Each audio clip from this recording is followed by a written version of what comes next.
Capítulo 7. A gente vai fazer uma leitura dinâmica do texto, corrida. Na sequência a gente vai se apoiar em alguns textos, em alguns versículos, para tentar compreender o contexto geral. O título do capítulo é o sacerdócio de Melquisedeque. Era a figura do sacerdócio eterno de Cristo. Antes de lermos o texto, faremos duas considerações. Primeiro, um sacerdote no Velho Concerto, no Antigo Testamento, ele tinha duas funções específicas. Primeiro, o sacerdote representava o povo.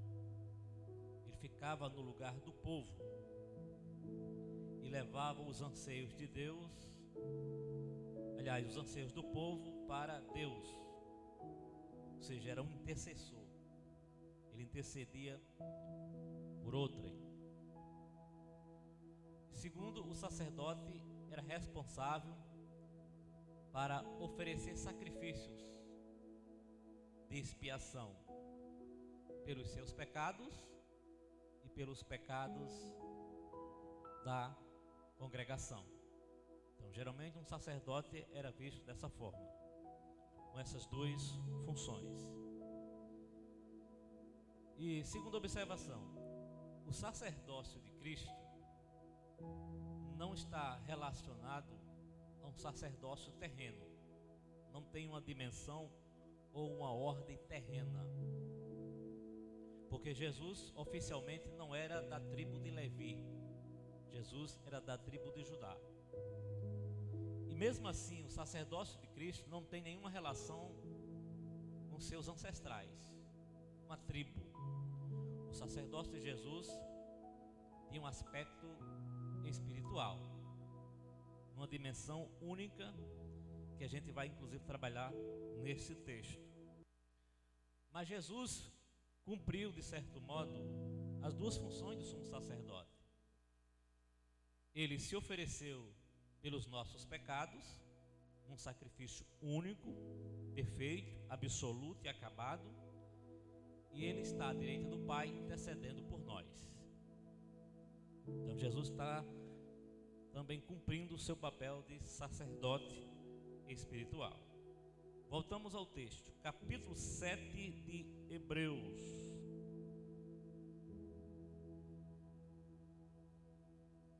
Porque este Melquisedeque, que era rei de Salém, e sacerdote do Deus Altíssimo, e que saiu ao encontro de Abraão, quando ele regressava da matança dos reis, e o abençoou. A quem também Abraão deu o dízimo de tudo, e primeiramente e por interpretação, rei de justiça, e depois rei de Salém, que é rei de paz, sem pai, sem mãe, sem genealogia, não tendo princípio de dias, nem fim de vida, mas, sendo feito semelhante ao Filho de Deus, permanece sacerdote para sempre. O autor está se referindo aqui a Melquisedeque. E daqui a pouco a gente vai tentar desvendar esse mistério, identificar quem é essa figura inusitada do Velho Testamento chamada Melquisedeque. Considerai, pois, quão grande era este, a quem até o patriarca Abraão deu os dízimos dos despojos, ou dos saques de guerra. E os que dentre os filhos de Levi recebe o sacerdócio têm, segundo a lei, de tomar o dízimo do povo, isto é, de seus irmãos, ainda que tenham descendido de Abraão. Mas aquele cuja genealogia não é contada, ou seja, refere-se aqui a Melquisedeque, entre eles tomou dízimo de Abraão e abençoou o que tinha as promessas. Ora, sem contradição alguma, o menor é abençoado pelo maior. Nesse caso aqui, o menor seria Abraão, abençoado pelo maior por Melquisedeque. E aqui certamente tomam dízimos homens que morrem, referindo-se aos levitas. Ali, porém, aquele de quem se testifica que vive, Melquisedeque, figura de Cristo. E para assim dizer, por meio de Abraão, até Levi, que recebe dízimo, Levi no sentido dos sacerdotes, pagou dízimo por meio de Abraão, que não era levita. Porque ainda ele estava nos lombos de seu pai, quando Melquisedeque lhe saiu ao encontro. De sorte que, se a perfeição fosse pelo sacerdócio levítico, porque sob ele o povo recebeu a lei, que necessidade havia logo de que outro sacerdote se levantasse, segundo a ordem de Melquisedeque, e não fosse chamado segundo a ordem de Arão? Porque mudando-se o sacerdócio, necessariamente se faz também mudança da lei. Porque aquele de quem essas coisas se dizem pertence a outra tribo, da qual ninguém serviu ao altar, ou seja, da tribo de Judá. Não havia sacerdócio dessa tribo. Versículo 14: visto ser manifesto que nosso Senhor procedeu de Judá, e concernente a essa tribo nunca Moisés falou de sacerdócio. E muito mais manifesto é ainda se, a semelhança de Melquisedeque, se levantar outro sacerdote, que não foi feito segundo a lei do mandamento carnal, mas segundo a virtude da vida incorruptível. Porque dele assim se testifica: tu és sacerdote eternamente segundo a ordem de Melquisedeque.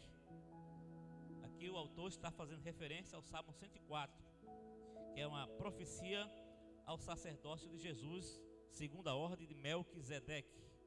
Versículo 18: porque o precedente mandamento é abolido, por causa da sua fraqueza e inutilidade, pois a lei nenhuma coisa aperfeiçoou, e desta sorte é introduzida uma melhor esperança, pela qual chegamos a Deus.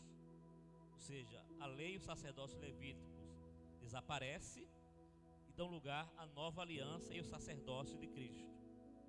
E visto como não é sem prestar juramento, porque certamente aqueles sem juramento foram feitos sacerdotes, mas este com juramento, este aqui no caso Jesus, por aquele que lhe disse: jurou o Senhor e não se arrependerá, tu és sacerdote eternamente, segundo a ordem de Melquisedeque. De tanto melhor concerto, Jesus foi feito fiador. E na verdade aqueles foram feitos sacerdotes em grande número, porque pela morte foram impedidos de permanecer, no caso os sacerdotes do Antigo Testamento. Mas este, Jesus, porque permanece eternamente, tem um sacerdócio perpétuo, ou seja, que dura para sempre. Portanto, pode também salvar perfeitamente os que por ele se chegam a Deus, vivendo sempre para interceder por eles. Versículo 26: porque nos convinha tal sumo sacerdote, santo, inocente, imaculado, separado dos pecadores e feito mais sublime do que os céus, que não necessitasse, como os sumos sacerdotes, de oferecer cada dia sacrifícios, primeiramente por seus pecados e depois pelo do povo, porque isso fez ele uma vez, oferecendo-se a si mesmo. Porque a lei constitui sumos sacerdotes a homens fracos, mas a palavra do juramento que veio depois da lei constitui ao Filho perfeito para sempre.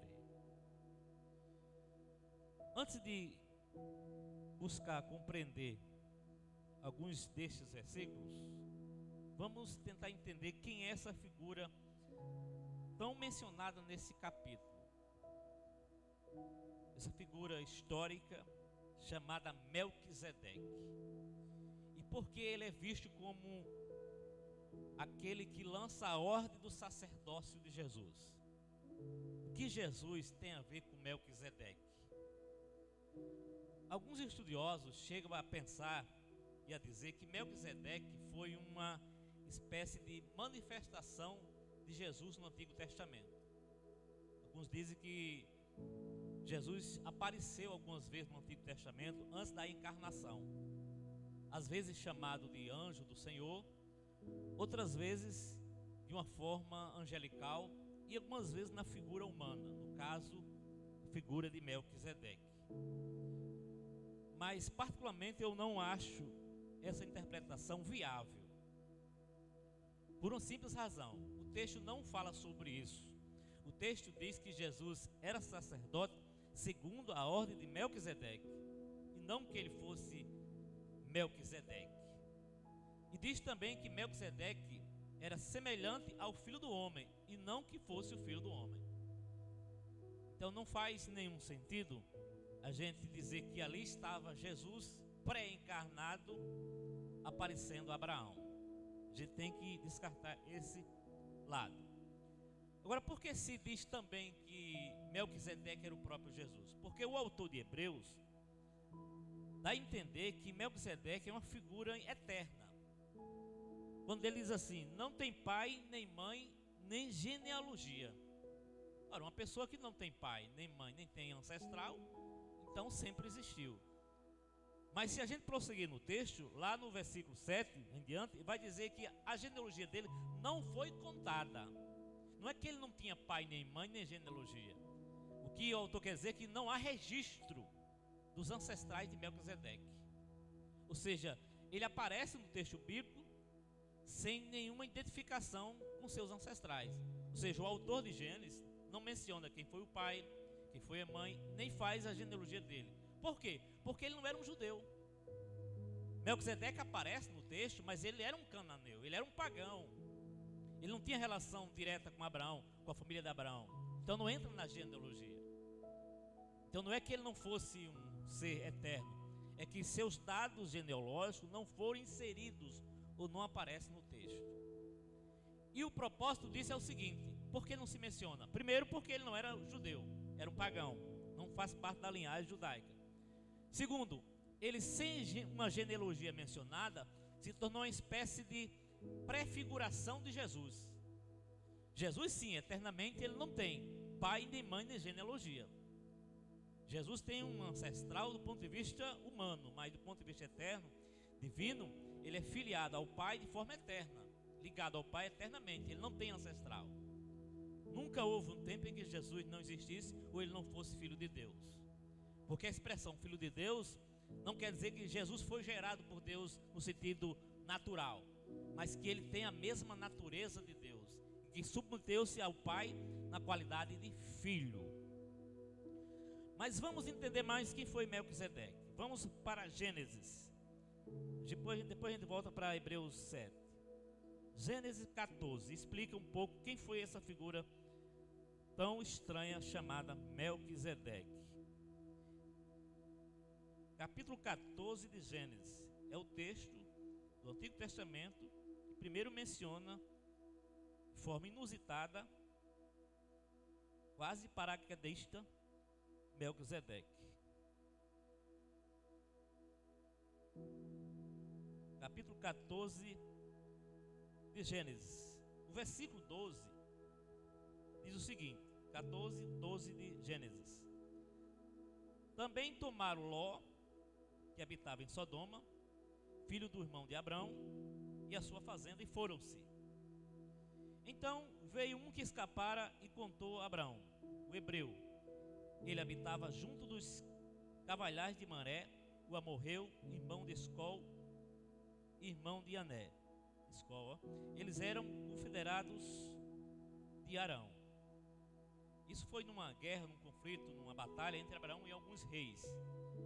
Aí depois da vitória de Abraão contra esses reis que sequestraram Ló, diz o versículo 18: e Melquisedeque, veja que sem mais nem menos, sem nenhuma introdução da genealogia, aparece Melquisedeque. E Melquisedeque, rei de Salém, trouxe pão e vinho e este era sacerdote do Deus Altíssimo.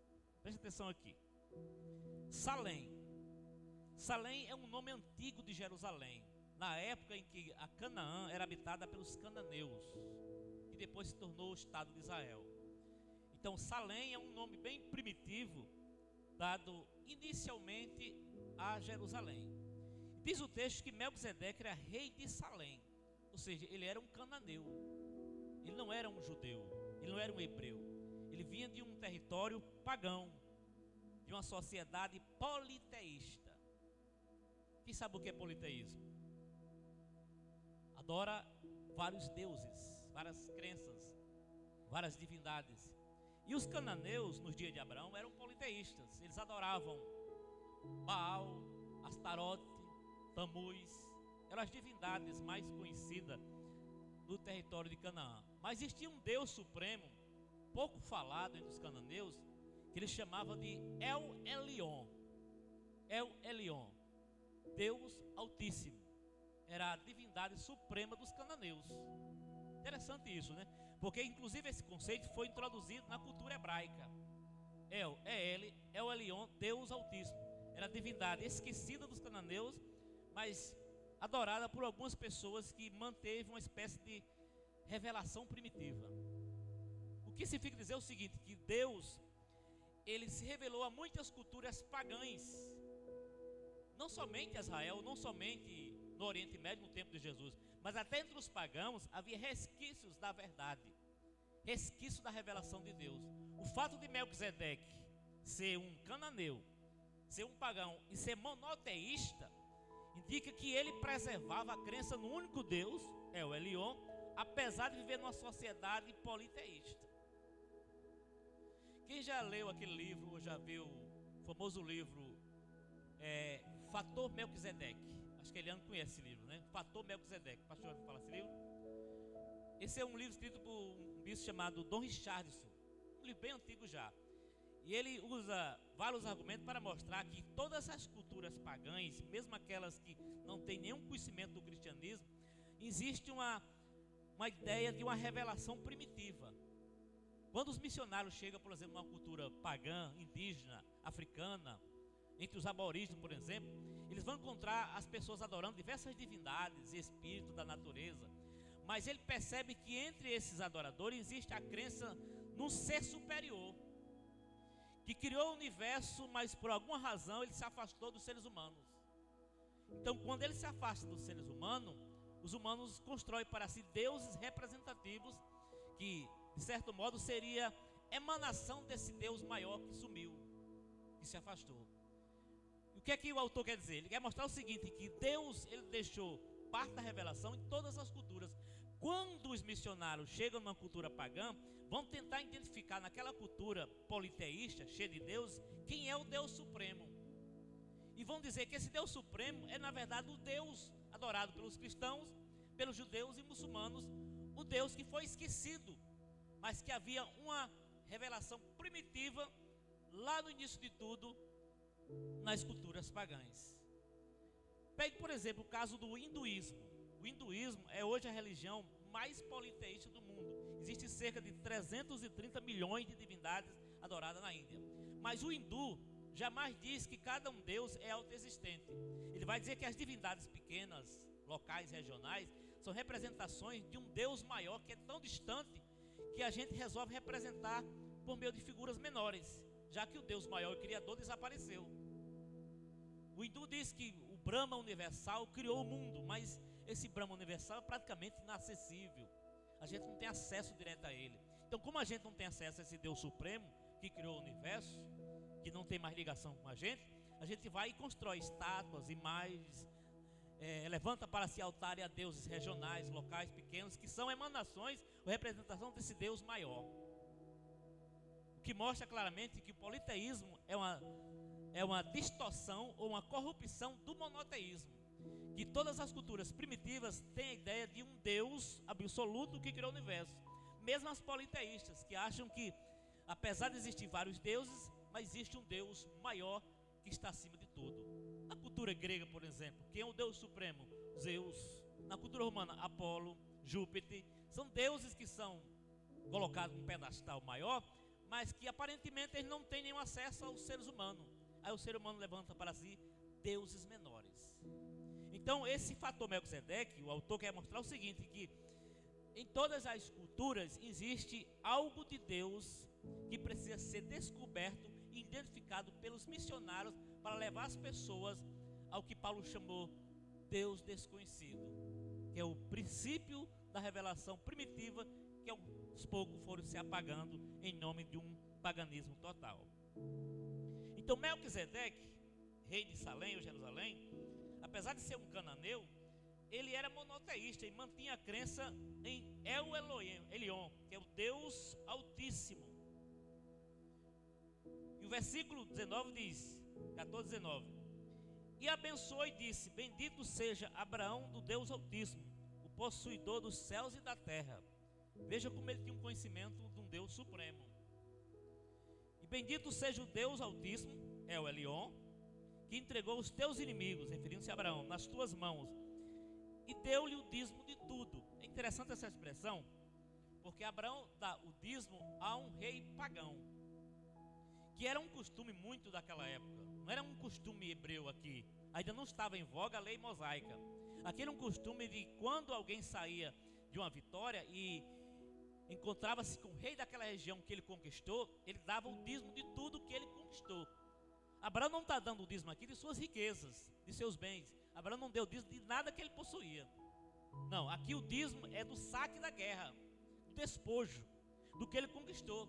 Ele recapitulou Ló, suas fazendas, os bens que ele conquistou na guerra, pegou o dízimo de tudo isso, de todos os despojos, todos os saques, e deu a Melquisedeque. Que dízimo era esse? Era vaca, era jumento, era escravo, era fazenda. Então 10% de todos os saques de despojo ele entregou a esse rei de origem pagã chamado Melquisedeque, que em resposta o abençoou.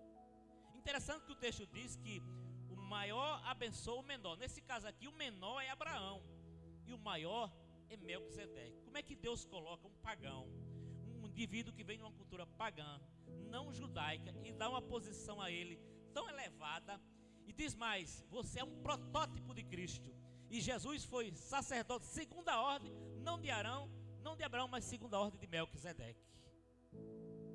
Isso é um enigma que as escrituras deixam claro, né? Como essa cultura pagã, ela foi de certo modo beneficiada, e alguém naquela cultura manteve esse resquício da revelação primitiva. E Melquisedeque trouxe isso. E ele se torna uma figura, uma prefiguração de Jesus de Nazaré. Deu para entender até aí? Quem foi Melquisedeque? Vamos agora para Hebreus.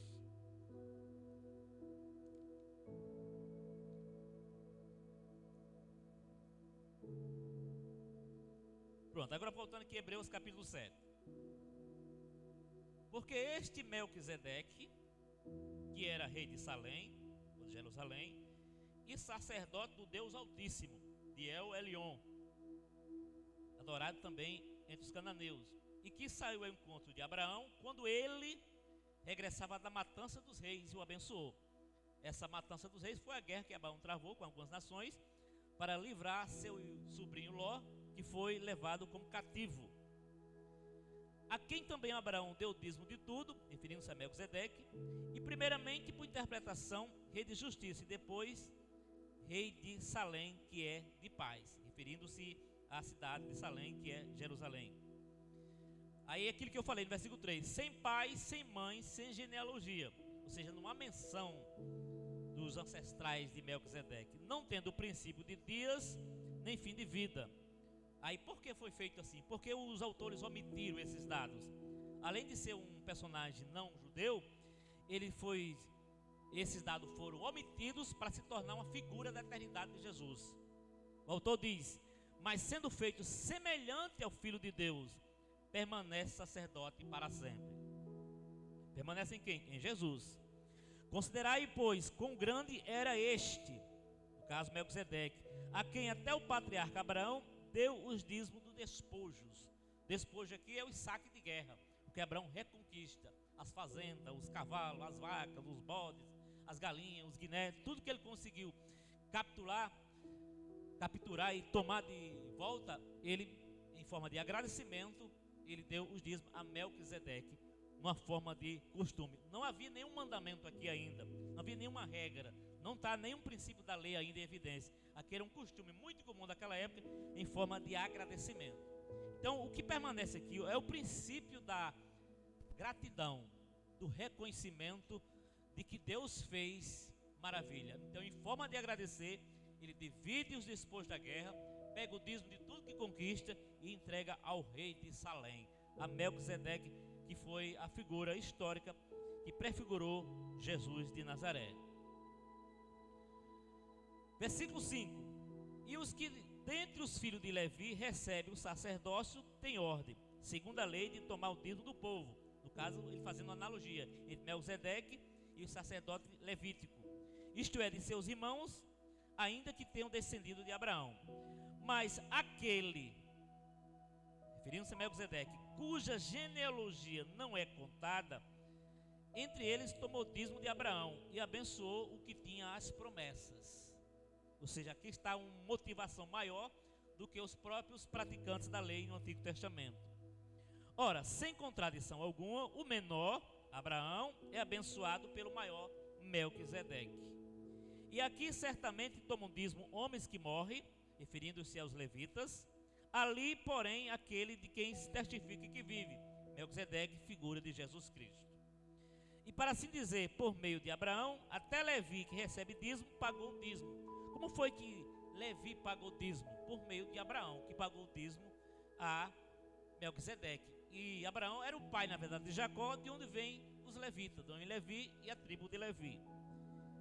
Porque ainda ele estava nos lombos de seu pai, quando Melquisedeque lhe saiu ao encontro, e se vindo depois da guerra de Gênesis 14. De sorte que se a perfeição fosse pelo sacerdócio levítico, porque sob ele o povo recebeu a lei, que necessidade havia logo de que outro sacerdote se levantasse segundo a ordem de Melquisedeque e não fosse chamado segundo a ordem de Arão. É muito interessante esses textos, porque o autor vai o tempo todo mostrando a superioridade de Jesus, do sacerdócio de Jesus. E ele recorre a várias figuras e exemplos no Novo Testamento, no Antigo Testamento. E lembrando, a gente já falou isso em outras aulas, que essa carta foi direcionada a um grupo de judeus cristãos, que conheciam a lei, que conheciam as histórias do Antigo Testamento mais do que qualquer outro povo. Os judeus conheciam a Torá, conheciam os rituais, o sacerdócio levítico. Então, eles sabiam de que o autor estava falando com muita segurança. Então, quando ele diz assim, tu és sacerdote segundo a ordem de Melquisedeque, o que é que está dizendo? Aquela profecia do Salmo 104 está apontando para Jesus. Aquele rei que saiu ao encontro de Abraão, lá em Gênesis 14, era uma prefiguração de Jesus Cristo. Em Jesus, o sacerdócio universal é imposto, e Jesus é a figura central de toda essa carta. Versículo 12: porque mudando-se o sacerdócio, necessariamente se faz mudança da lei. Isso ele está referindo aqui a uma mudança da lei mosaica. Quando o sacerdócio do Antigo Testamento foi anulado, a lei mosaica não tem mais vigência, a lei cerimonial perde seu valor.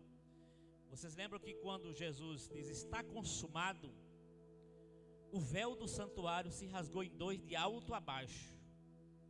O que era esse véu do santuário?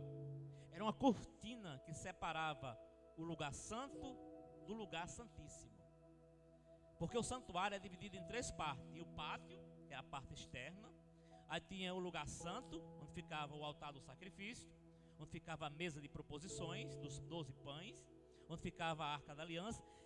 E existia o lugar santíssimo, que era o lugar onde se fazia a expiação anual. Só quem entrava ali era o sumo sacerdote, uma vez por ano. Ele rompia aquele véu, ou aquela cortina, uma vez por ano, para oferecer sacrifício anualmente por ele e pelo povo. Quando o texto diz que o véu do santuário se rasgou em dois, de alto a baixo, está dizendo o seguinte: não há mais necessidade de que o sacerdote entre anualmente e ofereça sacrifício por ele e pelo povo, porque Jesus fez o sacrifício perfeito, encerrando os sacrifícios do Antigo Testamento. E outra coisa, ele quis dizer o seguinte também: a porta para Deus agora está acessível a todos, e não somente aos sacerdotes. Porque somente os sumos sacerdotes entravam uma vez no ano no lugar santíssimo, lavavam as mãos, os pés, entravam em constante contrição, jejum, oração, quebrantamento, porque podia ser fulminado lá dentro. Era um lugar muito sacro. Aí quando Jesus morre, que o véu se rasga, a leitura que fica é essa: agora todos nós temos acesso a Deus. Como diz, por exemplo, Hebreus 10:19, agora com ousadia nós temos acesso ao lugar santíssimo. E mais do que isso, Jesus é o supremo sacerdote e fez de cada um dos cristãos um sacerdote. O sacerdócio agora é universal. Todos nós estamos, de certo modo, na função de sacerdote terreno, porque o nosso papel é não somente oferecer nossa vida em sacrifício a Deus, mas também interceder pelos outros. É a crença do sacerdócio universal. Então, a nova aliança põe fim não somente a um conjunto de regras da velha aliança, onde se fazia o sacrifício constantemente, mas também nos coloca e nos nomeia como sacerdote. Ou seja, nós temos um sumo sacerdote no céu, que já ofereceu sacrifício pelos nossos pecados, uma vez por todas, está à direita de Deus intercedendo por nós, e mais do que isso, Ele nos nomeou e nos fez sacerdote para sempre, porque somos também nomeados e ligados a Deus, no sacerdócio espiritual. Versículo 16: que não foi feito segundo a lei do mandamento carnal, mas segundo a virtude da vida incorruptível, porque dele assim se testifica: tu és sacerdote eternamente, segundo a ordem de Melquisedeque. Pronto, aqui a gente vai encerrar essa parte e depois a gente dá continuidade no capítulo 8. Essa era a parte central desse texto: sacerdote para sempre, segundo a ordem de Melquisedeque. Deu para entender, irmãos, quem é Melquisedeque, o que ele significa, o papel dele, a função dele, porque ele é figura de Cristo, porque Jesus é chamado sacerdote segundo a ordem de Melquisedeque? Entenderam? Quem não entendeu, diga amém.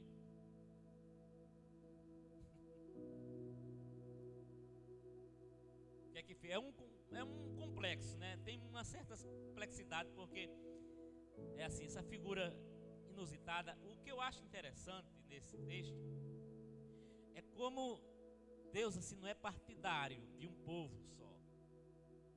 Como é que Deus, na verdade, traz alguém de uma cultura pagã, estranha, alheia, e coloca numa posição de sacerdote, diz: você vai abençoar Abraão e você vai ser uma figura protótipa de Jesus Cristo. Você vai ser um antecessor, você vai ter algumas qualidades que vão ser amplamente incorporadas no Filho de Deus. Então, Melquisedeque, ele, partindo do território de Canaã, um território politeísta, onde adorava divindades pagãs, sacrifícios de crianças eram feitos em Canaã, sacrifício de animais, sacrifício de mulheres, havia prostituição sagrada, havia tanto pecado, tanta idolatria. Aí de repente alguém sai de lá e abençoa Abraão em nome do Deus Altíssimo. A gente pergunta de onde vem essa ideia na cabeça de Melquisedeque, por que ele permaneceu. Isso mostra que Deus se revelou de certo modo aos cananeus em algum momento, embora a gente não tenha nenhum registro histórico dessa revelação, mas pelo fato de Melquisedeque trazer essa ideia tão pura, tão simples, que não foi contestada por Abraão, mostra que ele era, na verdade, um preservador da revelação primitiva de Deus. É assim que acontece em outras culturas, quando o missionário chega e descobre que existe um Deus adorado ali, com nome estranho. Às vezes é Tupã, às vezes é Zeus, às vezes é Brahma, às vezes é Alá, distorção do pensamento da cultura, mas que se remete de certo modo ao Deus Criador, ao Deus Supremo. Então, Deus não é somente Deus dos judeus, Deus é Deus de todos. E quando Ele chama os judeus, não é porque Ele só pensa nos judeus. Os judeus, na verdade, erraram em pensar que era o único povo exclusivo de Deus e que Deus escolheu eles porque achavam que eles eram melhores do que os outros. Mas Deus escolheu os judeus por causa dos outros. Deus escolhe você por causa dos outros. Ele quer que outras pessoas conheçam o seu nome e você seria o canal, não porque você é especial no sentido absoluto, não porque você é maior do que todo mundo. Tem gente que ainda acha que os judeus estão no pedestal. Hoje Israel é uma sociedade totalmente corrompida pelo pecado, pelo materialismo, pelo hedonismo. Israel é uma representação dos Estados Unidos, de certo modo, do ponto de vista moral. Abandonaram Deus, esqueceram Deus. E vão ser abençoados pelo fato de ser judeus? Não, precisa de Jesus. Qualquer pessoa precisa, quer ser judeu, quer seja judeu, que não seja judeu. É isso aí.